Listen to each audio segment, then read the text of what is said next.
তারা এক একজন সালিয়ে প্রধান হয়েছে। সুবহানাল্লাহ। এখানে কি ওয়াজ করবো? ওয়াজ করার কিছু নাই। কার কথা বলবো? আমার রাসূলের কথা বলার গেলে 3 রাত নাই, আল্লাহর নবীদের কথা বলতে গেলে 3 রাত নাই। হ্যাঁ, আমাদের চলার যে জন্য যে আল্লাহ তাআলা আমাদের চলার পথ কত সহজ করে দিচ্ছে, এটা যদি আমরা আলোচনা করি তার 3 রাত নাই।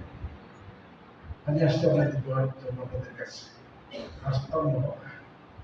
এখানে আসি মহব্বতের টানে। আল্লাহু আজ যিনি শুয়ে আছেন আমার ছোট ভাই সাইফুল্লাহ, তার বাবার কোলে কয়বার উঠেছে দিনে? আমি তার চেয়ে অধিক সংখ্যক বেশি কারি ফজলুর রহমান সাহেবের কোলে উঠেছি। সুবহানাল্লাহ। আজকে বলতেছি আমার ছোট ভাইকে, তোমরা যেবার কয়েকবার তুলেছ তার চেয়ে বেশি করে আমাকে নিতে। সুবহানাল্লাহ। সেটাকে আল্লামা শেখ বুরহানুদ্দিন রহমাতুল্লাহ আলাইহির কাছে হাজি মসজিদে ওনারা পীর ভাইরা আপনার সহ সাহায্য সবাই যাইতেন হাজি মসজিদে, ওনারা তালিম নিতেন, জিকির করতেন। শেখ বুরহানুদ্দিন রহমাতুল্লাহ ভয়ে পাওয়া দিতেন। সেখান থেকে আসা যাওয়ার পথে যখন আমাদের বাড়িতে আসা হয়ে যাইতেন আসতেন, সেটাকে এসে আমার কিন্তু লক্ষ্যের এসে তুলে দিল। এই মহব্বতের কারণে বাবা আমি এখানে চলে আসি। আল্লাহু আকবার। আর কোনোটা নয়।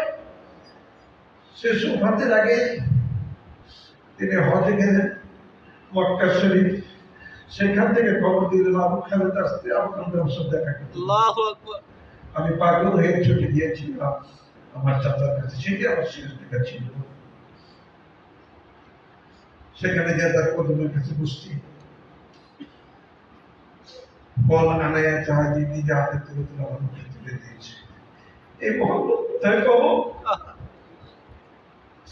এই মহব্বতের টানে চলে আসি।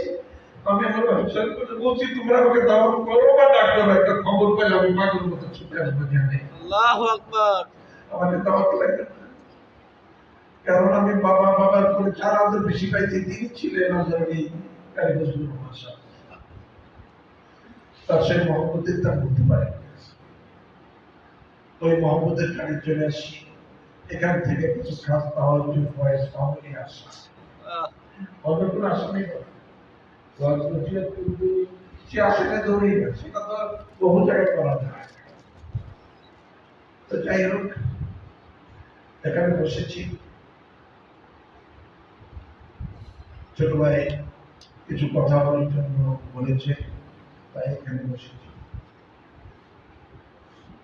আল্লাহর নিজের সম্মান বর্ণনা দরকার করে না, শুধু এইটুকুই বলি বাবা, আল্লাহর ওলিরা জীবিত যেমন উফাত তেমন। সুবহানাল্লাহ। সুবহানাল্লাহ। আল্লাহ তাআলা তার ওলিদের